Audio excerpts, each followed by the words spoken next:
Hey guys, what's going on? Venus here with a new video. Yeah, today was a very busy day for me. Went to Dragon Mart, got some parts, got them installed in the car. We'll show them to you in a minute.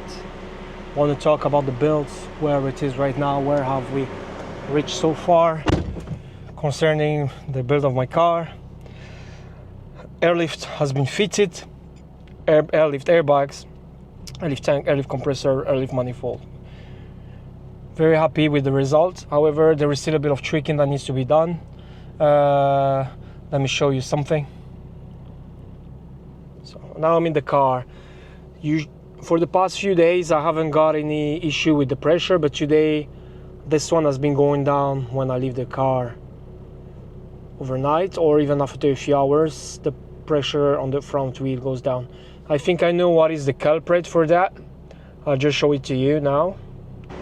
So what I think is the actual culprit for that is, let me show you.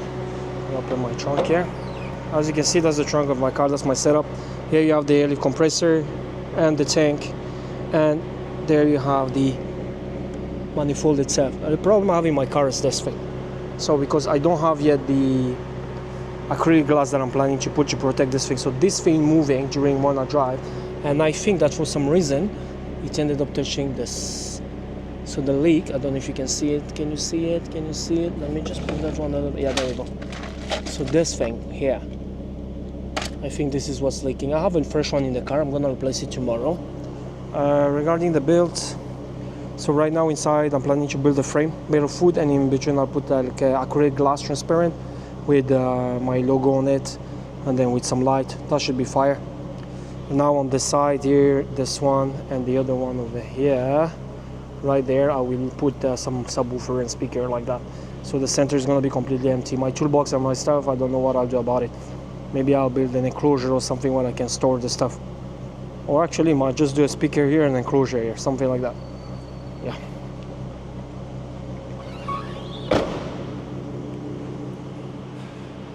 Now I'm in my parking. So except from that, I wanted to talk about one thing. So what I did today, I went to this place called Dragon Mart. I posted a video of the shop and the stuff where I got some of the parts that I got to do what I did today. So since I have a bit of light here, I'll show you. So the whole afternoon I was busy placing this. You see here between the body kit that I have and this one, okay, the white body and this, usually there was nothing. So I bought this rubber joint that I put here all over, so it looks very nice and neat. I did that for all over the car here as well. So the only part that I have left to do is actually this front section here where you have the headlights, that I haven't done yet. Oh, that's my tire. The Mustang that were on the front, they are still here. If anyone's interested and you're in Dubai or Sharjah, let me know. I can give you a good deal on them. Don't want them to go wasted, but unfortunately I can't put them back on the car. They are too wide for what I'm doing for my construction. Well, actually I can actually try, but not sure how they'll fit. Okay, so using some flashlight here. So what I've done, I have added this. This is an emblem that I found in Dragon Mart as well. Call it ricey or whatever you want. It's like has a Monster Energy kind of sign, but it's an emblem. It's actually a hard one, like made of metal. So it gives a quite a nice look to the car, like a small green thing pops over there. I've also done that. I printed that thing here, if you can see it. So basically this will not stay there, but I'll start to put it on my plate number when I go for car shows and stuff like this. And I've done also another thing, let me show you. Give me a second for that one, because I need to go to my car and actually switch off the headlights and just keep the ring light on. So, are you ready? I'm sure you've seen it. If you're following me, you must have already seen it. Here it is.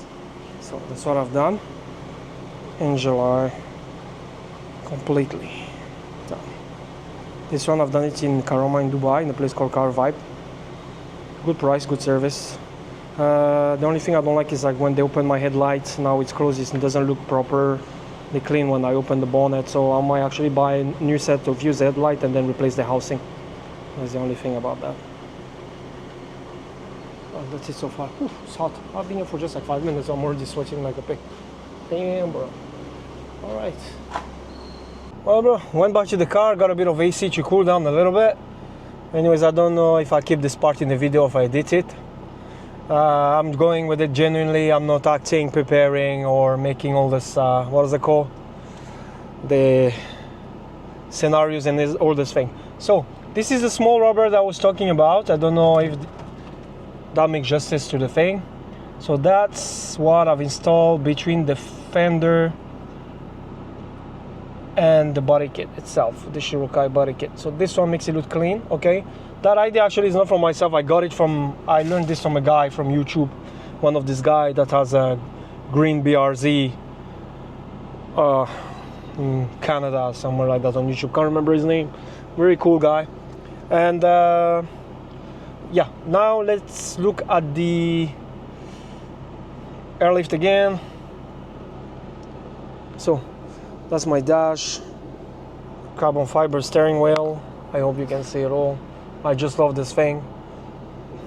So here we are again. So you can see the sun neighbors. So I set up this one to all goes up, all goes down. If I keep on holding, it will air out of you eventually. There is this lower right preset, higher, and then this is a driving preset. So far with this thing, yeah. So what I figure out with the airlift, my friends, it's the setup is not very straightforward, because first of all, you need to see when you air out where does your fender reaches, and I was trying to lower it as much as possible, like to hit the ground. But then when I figure out the lower you bring it, the more pressure you need to put on your ride. So if the pressure is higher, the ride is very bouncy and hard. So this is another thing to take into consideration. Like I was going to a small hole or small bump, the car was jumping like hard for like it was, I could feel it, and that's not the type of ride that I like. It nice and comfortable and smooth. Obviously not too soft, not too hard, in between. So what I had to do, I had to go to the shop and ask them to raise the front struts, so the bags are more up. So now I can just ride at 50-55. Anyways, the recommended pressure from airlift is between 50 and 55, I guess, for the front, or 45 to 50, and the rear one is between 50 to 55. So my rear one is, there is also it's not as well equalized. Like one side when I air out is lower than the other one, and right now I don't know, after I've done the calibration, I'm sure it's from my side, I'm doing something wrong obviously.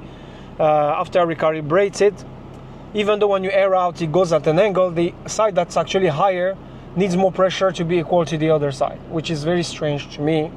Maybe there is a leak in the manifold or something, because it gave me an error last time. So I need to troubleshoot all these things. I think tomorrow that's what I'll be doing. And I guess I'm going to the shop again to raise a little bit my struts to keep them equal when the car lowers down. Here there is a thing, the mechanics, you know, because where I go, the guys, they don't own the shop. Like the owners have staff. And when you ask them to do things, they're like, no, you know, it's almost like they don't care or they don't want to do it. But the thing is, you pay money. So insist that they do the thing. This is lesson learned. Even though I've been going to mechanics for a very long time and I know what I'm doing, but sometimes, you know, you learn the hard way again. You relearn. So yeah, that's about it so far. Another thing I'm going to install, man, I don't know about you guys. Some guys, they like to do like engine mod and stuff. For me, I'm more like like for show, you know, it's just show car for outside. I just like the way it looks. Some guys, they don't care if their car looks shitty as long as the engine is powerful. For me, I mean, I wish that's a plus, but priority for me is the way the car looks. And most of my mods, people will call it ricey. Some people likes it. Depend. I'm going to install this thing. It's a third brake light, Formula 1 style. I'll do that tomorrow, because right now I'm so tired. I've spent so much time doing that here. And this will give such a nice look to the car. I'm also planning to add the wing. Okay, I'm a bit scared here from the police to be stopped, because if I want to go to other states, Emirates, here we call them Emirates, but like other states, if you enter, they have different laws and stuff. And in Dubai, they are more lenient than the other one. So I don't want to get stopped, pay fine, or get my car impounded completely. That's what can happen. All right, that was regarding the light. I have another thing. This seat, comfortable. But hell, I hate the color. I cannot stand it. I'd rather have it black or red, or even black and green or whatsoever. And I need to change this thing over there, that one, that. I need to change the color, definitely going to black. This one I'm alternate. I think I'm gonna go and Forster it in black. I found a guy that was selling a Roush for all full set of seat, electronic and everything. The guy wanted 2,000 dirham, which is roughly around 400 something dollars for the full set. I think it's expensive. I mean, I know it's Roush and everything, leather and good condition for a full set, but if I want to sell mine, people unfortunately don't give you much money. If the guy wanted to do like an exchange, fine. One thing that I want to say, isn't it crazy? If someone want to buy a scrap car, they barely pay any money. Like, really, they buy the whole car for like $1,000, $2,000. I swear, I'm not even kidding. That's what they offer you here, to take the whole car. And they go, they sell it in part. I understand. They have a rent, they have a store, they have things to pay. But bro, if you buy the car for this much, you know, it's a salvage or whatever, just try to sell affordable, man. These guys, I mean, they're touching themselves. I'm sorry to say that. So right now, I'm just hoping I see someone, try to find someone that want to sell the whole car. I'll buy the whole thing, take what I need and throw the rest. But eventually, I want the screen. All right, a Dynavin will be amazing. I have a guy here selling a Dynavin, but hell, he's asking for $1,000. That's way too much, even though it's new. I envy you guys in the States. You get stuff from eBay, very cheap, good deals here and there. A lot of Mustangs, a lot of Totals. Bro. Anyways, guys, stay tuned. I'll post another video later with more things in the light, walk around, show you the video in daylight to make justice to what I've done. I know I've done a lot of things, and sometimes I underappreciate the work I've done myself to the car. Fantastic. All right, guys, stay fresh.